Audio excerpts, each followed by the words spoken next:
Hey guys, it's Jenny with Art for Good. Today I'm going to give you 8 quick ideas for different ways you can embellish an acrylic pour painting. My first idea is faces.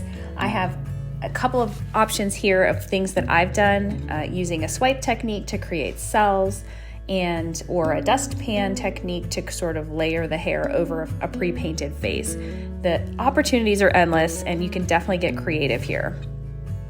Idea number 2 is to do a silhouette. You could do a paint pour on the background and then sort of add some shadows or black paint over the top of that in order to make some really cool things, like I've done a guitar and a keyboard here. The third idea is texture. They do make texture gel in a number of different colors from PBO, and I'll put the link to what I use in the description below. You can add a sand effect, you can just use it for an interesting abstract effect. Really, the options are endless. My idea number 4 is dotting. There's so many fun ways that you can use dots to add dimension and layers to an acrylic pour painting. It's actually one of my favorite things to do, and it's very relaxing.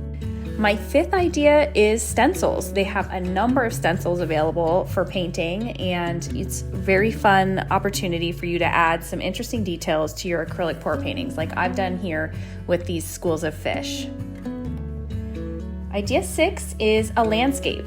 So many different ways you can make a landscape in acrylic pour painting, and I will put a link here to some of the videos that I've done on this. For example, in this painting, I decided to add a tree and a cloud because there was a really dark part of my acrylic pour painting that I really didn't care for that much, but it sparked an idea in my head. Hey, this looks like a cloud. Let's run with this.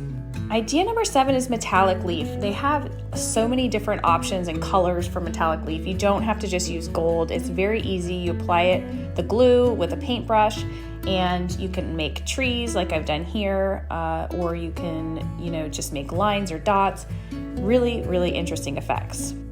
Idea number 8 is lines. I have found with flowers, it's really fun to just add some lines. It almost makes it look a little bit like a cartoon, but it's a nice contrast to some of the really abstract pours that I've done to add a bright pop of line work. So that's it. Those are my 8 very quick tips today. And if you're not a subscriber, please hit that subscribe button now. And tell me what you think in the comments below. If you have any other ideas for different ways to embellish acrylic pours, I want to hear about it. That's all I have for today. See you next time.